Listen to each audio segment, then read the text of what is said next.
Ladies and gentlemen, boys and girls, I'm the King, and welcome back to the channel. Today, we are talking about some cool features and ideas that Dead by Daylight can incorporate into their game.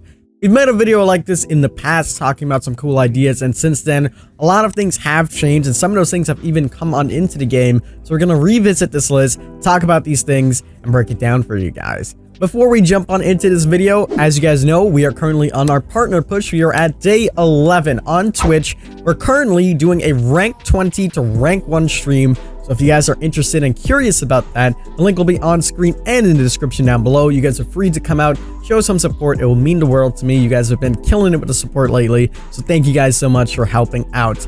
With that out the way, let's talk about some of these cool features that we can use. We'll start off from the top. The first one is more licensed characters. Right now, the hype is insane for Candyman. Previously, the hype was insane for Pennywise. And having more licensed characters in the game is very beneficial, as the average audience will have more eyes on the game. I've always mentioned this in the past, where having someone that doesn't really know much about the game, seeing an iconic character that they grew up with or love coming on into a game will force them or essentially make them play the game. They're like, wow, this is the driving point. This is the thing that seals the deal for me, and it in turn helps the game out so much. There's so many characters that can come on into the game still that are remaining. We even have a video talking about the remaining characters that they could incorporate on into the game. Obviously, easier said than done. You need to agree on licensings and things like that. However, having more licensed killers in the works would be amazing. The next thing that we are desperately needing, which I think is going to actually be coming pretty soon, is rank rewards and an overhaul to ranking itself. Ranking itself just needs something completely new, and we know that we're going to be based on skill level now. In addition to this, I hope that we can get some rewards to it. So if you are a better skill level as you progressively go, you will get yourself more and more rewards, even if it's blood points, shards, anything like that.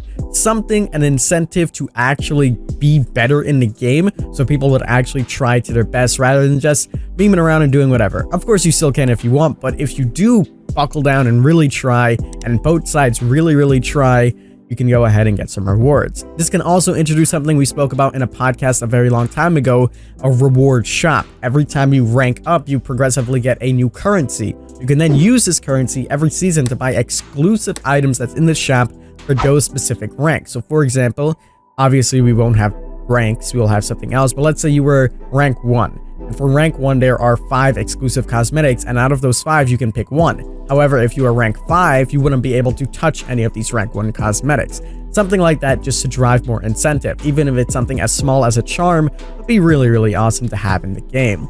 Moving on, something that is currently hot again is crossplay and cross progression. This is something that's been modded a few times, and a lot of people got their hands to actually force survivors and force killers to play against each other that are on PC and console. So it shows us that the framework is actually there. However, obviously, if they are bringing this out, this wasn't the time to test it, as there's still a lot of things that they need to tweak and fix, but it shows that all of their dedicated servers are connected to one big server, and you can forcefully put PC lobbies and PS4 lobbies into one, even Switch lobbies. So that's pretty crazy to think about, but it shows us that the framework is actually there, and with some fine tweaking, we'll actually be able to get this up and running. I always had a theory that they were going to announce this on their anniversary stream. Last year for their anniversary stream, they had a huge announcement with the Freddy rework, the archives coming out. They showed us their entire roadmap. So maybe they'll show us this roadmap this year, and in it, they will have this brand new crossplay and cross progression system. Cross progression is probably the biggest part of it too, because there's a lot of times where I would want to play on console, but I don't go over to console because I would be a level 5 meg. And on PC, I have everything that I would ever need on meg. So having one main behavior account, uploading all of your save data to a cloud, and then signing into that account every time you use something else to have all of your information brought back would be amazing. They have taken the steps in order to do this. They increased the controller sensitivity, which is something that I mentioned for in the past. They have also given all of the exclusive cosmetics to everybody, something again that I have mentioned in the past. So seeing this isn't too far-fetched. It could happen. It could happen in the near future. So fingers crossed on that. It looks like there's only a few more things that they actually need to do to get it to work. So hopefully we'll see it soon. Next on the list is the blood market, or something just to lighten the load for newer players coming on into the game, or even experienced players. As of now, it takes a very long time to get every single perk in the game, and one of the biggest problems is that perks have tears. A long time ago, some of the devs mentioned that they would actually get rid of perk tears, so that way you only need to level it up once to get the maximum tear. Not only does this help the players lighten the load, but it helps the developers from going over and figuring out so much different tears. In the beginning, we've seen some of these perks do different things. Think about Old Ruin, only affecting 1, 2, and then all of the people. Now we just have time differences. They kind of changed it so it's easier on them. Think about a Pop Goes the Weasel. It's, what is it? 40, 50, 60 seconds, I believe. So it changed from affecting how many people to just time, tangible numbers that we can change really easily. And soon we'll probably have no changes at all, and it'll just be one perk.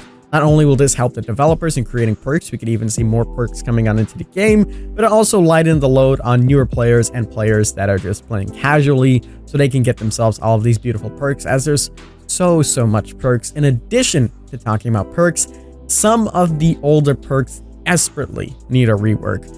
These perks have been in the game and been the same since beta, like Monster's Shrine, things like that. These are perks that really need some updated changes, and hopefully we'll see them in the future coming on in.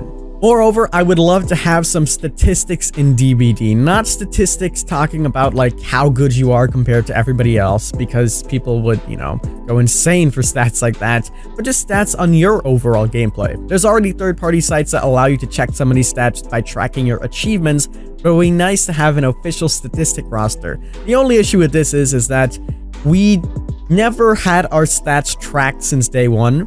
So I don't think they have the information for that. So 4 years later into the game, I don't know how people are going to really react if they just put stats in and then everything's basically zero down the line. So maybe we'll see something like that in the future. It would be nice just to know how well you do in your games compared to your friends and things like that. Or maybe hell, bring in a leader lobby board and who gets to rank 1 or something the fastest. It'd be interesting, just a concept to play with. I also forgot to talk about the blood market that I mentioned a little bit earlier. This is something that is on DBD Mobile exclusively. You can spend your blood points and actually unlock offerings and things like that. It would be amazing to lowering all of the grind that you need to do, so hopefully we'll see something like that coming in the future. That, my friends, is going to wrap it up for this video about things that should come on into Dead by Daylight. I hope you guys did enjoy. If you did, make sure you leave a like down below, share this video with your friends, subscribe because we are nearing 70k, and leave a like if you did enjoy. As always, I'm the King. To my crunchy guys, remember, we are live streaming rank 20 to rank 1 on Twitch right now, so if you are interested in that, make sure you come and say hello. We'll see you in the vlog, everybody. Take care, stay safe out there,